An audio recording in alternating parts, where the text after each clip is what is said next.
Hello students, we are studying the topic that is ecosystem and its types. So in the last video, we have studied about what is ecosystem and what are the different types of ecosystem. So let me brief you a little bit about the types of the ecosystem before we go to the next type of ecosystem. So we have studied that the ecosystem is mainly of two types, natural ecosystem and artificial ecosystem. In the natural ecosystem, we have studied about two types, that is terrestrial ecosystem and the aquatic ecosystem. The terrestrial ecosystem can be divided into three: forest ecosystem, grassland ecosystem, and desert ecosystem that we have studied in my last video. So today let us study with the next type of ecosystem, that is aquatic ecosystem. So let us see what is this aquatic ecosystem. So when I am saying the word aquatic, what appears in the view of mine is the blue color waters, the beautiful waters that are stretching whole of our earth. So aquatic ecosystem is nothing but the ecosystem that is going to be present in water is known as aquatic ecosystem. So let us have a brief introduction of what is aquatic ecosystem. So aquatic ecosystem, as I told you, it is nothing but the ecosystem that is present in the water is known as aquatic ecosystem. There can be different types of waters that are present, and based upon that we can see that there are different type of ecosystems present. Like for example, here I am having few. First one is the freshwater ecosystem, wetlands, estuaries, oceans. In oceans again there are open oceans, coastal oceans also known as the sea, and then the coral reefs. In this manner we can see there are different type of ecosystems present. So these different types of ecosystems are going to be based upon the different abiotic factors which will ultimately going to be deciding the biotic factors. So which are the abiotic factors here which are affecting the aquatic organisms? It is the temperature of water, sunlight, dissolved oxygen, how much is present in water, and salinity. Salinity being the most important one over here decides the type of organisms present there.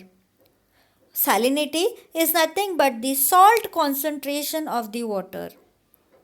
Each has a unique variety of organism in and out of the water.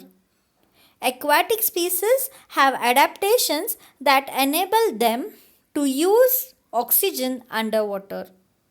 The aquatic organisms that they are present in the water have modified themselves to survive in water by various adaptations, like the fishes are having the gills for using the dissolved oxygen that is present in the water. In the plants, if I am taking the example, we can take the mangrove plants. You can find this mangrove plants in the Kerala or in the Andaman and Nicobar Islands, wherein the plants are growing in waters, in swamps, what you can say in simple language, the daldal, the muddy water. So they are taking the oxygen through small pores in their leaves and roots. So they are giving out the roots on top of the ground so that they are able to take in the oxygen, something like this. So in this manner, we can see that different organisms have adapted themselves in a different manner to adjust to the aquatic life, to the temperature, to the salinity, to the oxygen present in water. So we can see that salinity, as I was telling you, is an important abiotic factor. And this is nothing but the amount of salt dissolved in the water is called as the salinity of the water.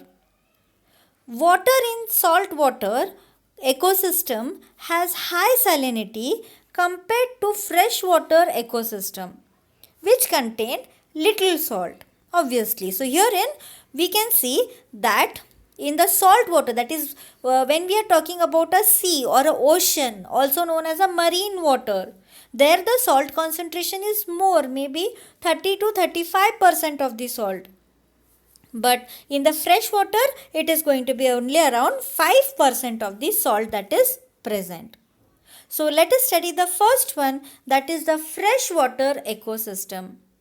So the fresh waters that are there are covering only 0.8% of the earth's surface and contain 0.009% of its total water. There are two basic types of the freshwater ecosystem. They are lentic and lotic.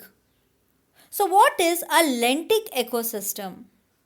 Lentic ecosystem are nothing but the standing waters which are not flowing, which are standing in a place, is known as the lentic ecosystem.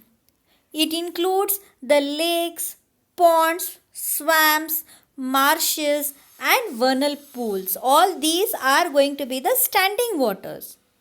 So this is a standing water. This is a lake. So in the lake, however bigger it is, it forms the lentic ecosystem because it is the standing water. Whereas the lotic ecosystem are those also known as the flowing waters. You can take for example the rivers, streams, creeks, brooks and springs. Those who are flowing, continuously flowing waters are the lotic ecosystem. So this is a picture of a river. It flows. It is not having a stagnant water. So flowing water, a river. So the streams and the rivers which are going to be forming the lotic ecosystem, let us study them. So what are the freshwater streams and rivers? So streams are usually narrow, shallow and fast flowing when compared to the rivers. So streams are smaller whereas rivers are larger, deeper and flow more slowly when compared to the streams.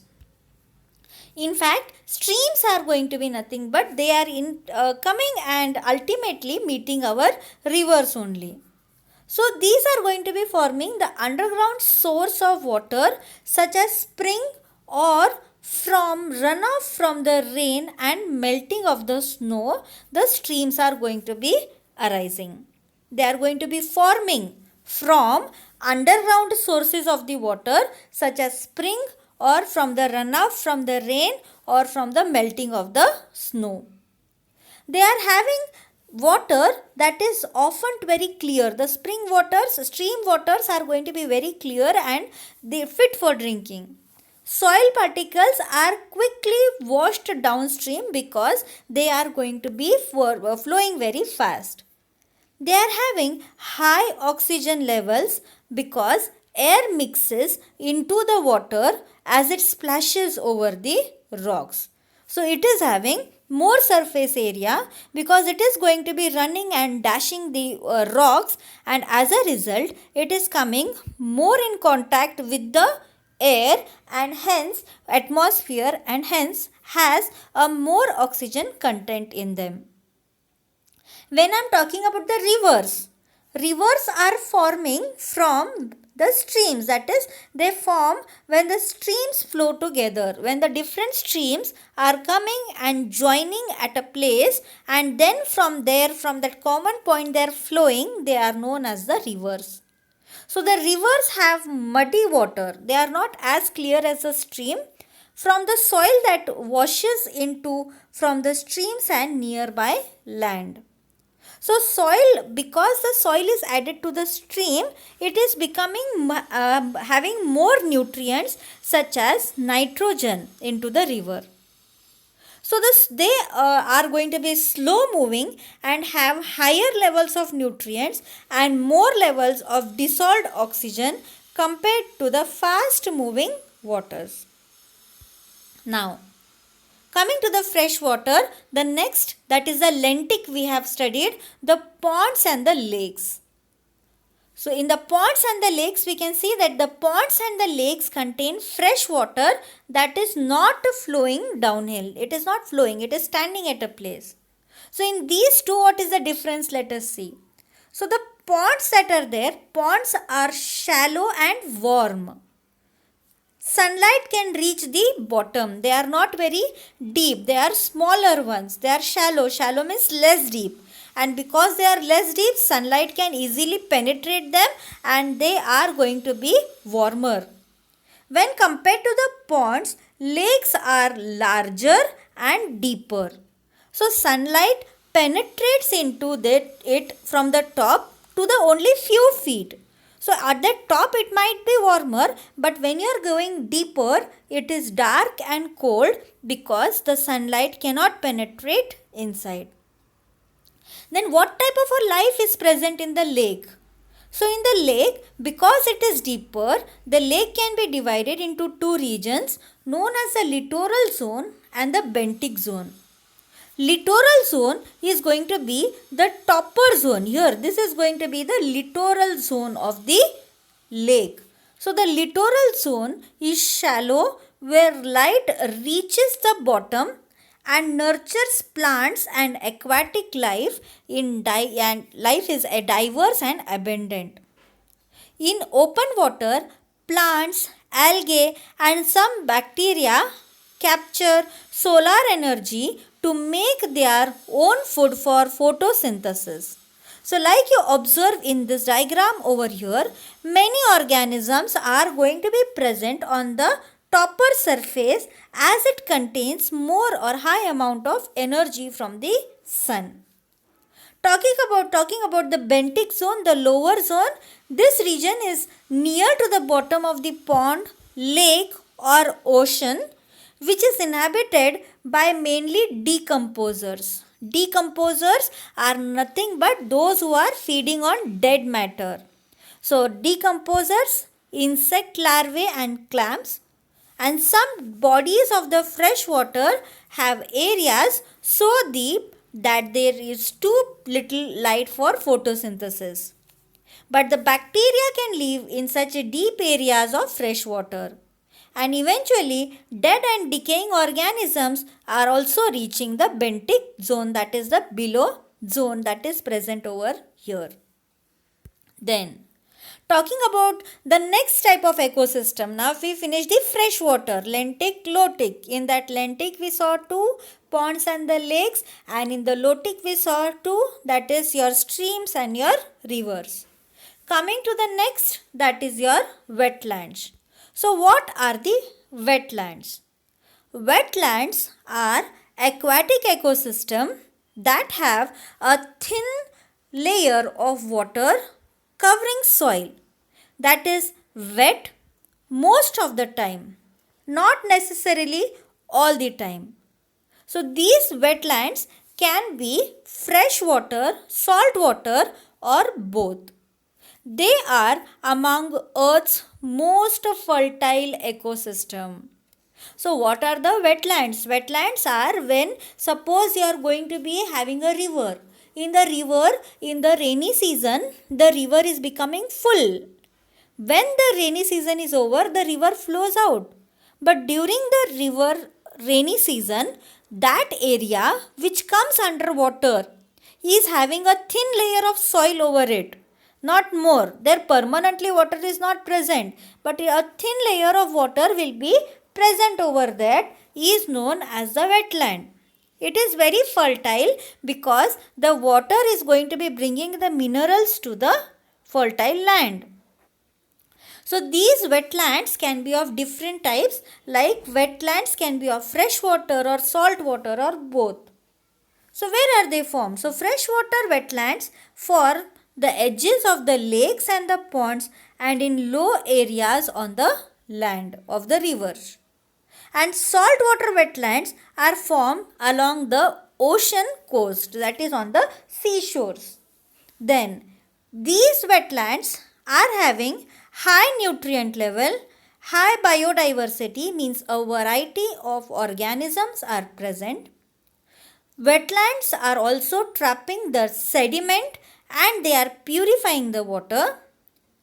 Plants and microscopic organisms filter out pollution and waste material.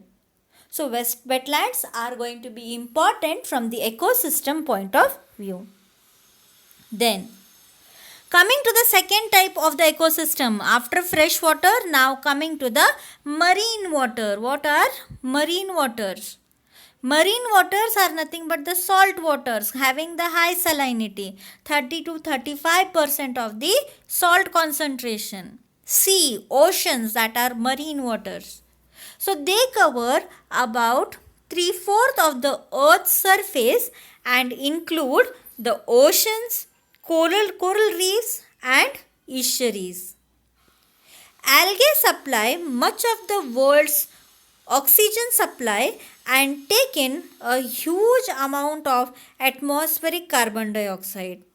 And these algae are present in the marine waters. And they are going to be taking in the carbon dioxide and giving out the oxygen. Evaporation of the seawater is going to be providing the rainwater for the land. So whenever there is going to be evaporation from the sea water or the ocean water, only then there is going to be rainfall. The water cycle is dependent on the marine waters only. So let us talk about the marine waters, the three types that we have studied. Which are they? They were the oceans, the coral reefs and the estuaries. So let us take the first one, that is your estuaries. So estuaries are regions along the coastlines where the streams or the rivers flow into a body of water. So what are estuaries? Estuaries are going to be those which are going to be present when the water, that is the river water, is going to be coming and meeting the sea water. So this is going to be the river water. From various streams it is coming and now it will come and meet with the ocean or the sea water. So this region where the rivers are coming and meeting with the sea water, it is going to be called as the estuaries. So these are all small streams and rivers. Here there is ocean. So from the ocean also water is coming, from the rivers also water is coming. So this portion where there is going to be the meeting of the river and the ocean and a mixture of the salt water and the sea water is going to be called as an estuary. Most estuaries form along coastlines where fresh water in river meets salt water in the ocean. They have varying degrees of salinity. And the salinity depends on the rainfall, the amount of fresh water flowing from land, and the amount of salt water pushed in by the tides. Estuaries help protect coastal land from flooding and erosion. Like wetlands, estuaries purify water and filter out the pollution. Nutrient levels and biodiversity are high in the estuaries. The next type here are the oceans. In that, let us take the first one, that is the open oceans. What are open oceans? That is nothing but your sea. Most of the earth's surface is covered by your ocean water with high salinity. So oceans have many different types of ecosystem. The open ocean extends from the steep edges of the continental shelf to the deepest part of the ocean. The amount of light depends on the depth of the ocean. So you can see that it can be a little less depth or in suddenly only it can be very deep ocean also. So the oceans are the largest of all the ecosystem. It is dominating the earth's surface. Most part of the earth is going to be covered by the ocean. It is having the separate zones based on the depth, like the intertidal zone, pelagic zone, abscissal zone, benthic zone. So here you can see different types of zones are present. So the pelagic zone or the top surface you can say, then the next surface, next depending on the depth, the different type of organisms, different type of the life is present in different zones of the ocean. They are having a great diversity of species, richest diversity of species, even though it is containing fewer species than there are on land. So you can see a large variety of species are going to be found in the different regions of the ocean. So open oceans are going to be undergoing photosynthesis can take place only in the uppermost or the sunlit zone. Very little sunlight reaches the twilight zone, that is the edge zone or the last zone, and none reaches the deepest water known as the dark zone. So in this we can see only at the top and the middle little amount of the sunlight is going, but at the deeper zones you can say there is no light present at the deepest zone. Only at the top zone sunlight is there, and at the twilight zone, that is in the middle, you can see the little bit sunlight is there, but in the deeper seas no sunlight is present. Decaying matter and nutrients float down from the sunlit zone through the twilight zone and the dark zone to the sea floor. We can see that the coastal zones, next is the coastal zones after the ocean, open oceans, now the coastal oceans. So coastal oceans are nothing but your sea shores, what we call. What you are going to be, if you are going to Goa or Karwar or Kerala, there you are seeing the coastal oceans, that is a sea. So coastal oceans include several types of ecosystems, including continental shelves and intertidal zones. The intertidal zones in the ocean shore between the lowest low tide and the highest high tide. Sunlight reaches the bottom of shallow coastal oceans. Nutrients washed in the form of river and streams contribute to high biodiversity. And this is going to be a home to a variety of organisms like the mussels, fishes, crabs, sea stars, dolphins and whales. The intertidal species have adaptations for surviving exposure to air during low tides and to heavy waves during high tides. So you can see that the high tides and low tides are going to be seen into the coastal areas. The next step of the ocean part is the coral reefs. What are coral reefs? A coral reef is an underground water structure made from outside skeletons of tiny soft-bodied animals called corals. So we can see that we are having some of the animals known as the corals. The exoskeleton of these corals that are there are going to be formed, that is their outside skeleton when they are shedding, they are forming a stone-like underwater structure, and that is going to be forming the coral reef. These coral reefs are having high biodiversity and they are formed in the shallow tropical oceans. These protect the coastlines from storm damage and erosion as they are acting as storm breakers or wind breakers. If you look from far, they are nothing but like something like a stone only, hard stone like structure. But they are going to be the exoskeleton, means outside skeleton of the organisms known as the corals. So coral reefs provide food and shelter for many animals, including the parrotfish, grouper's, angelfish, eels, shrimps, crabs, clams, worms and snails.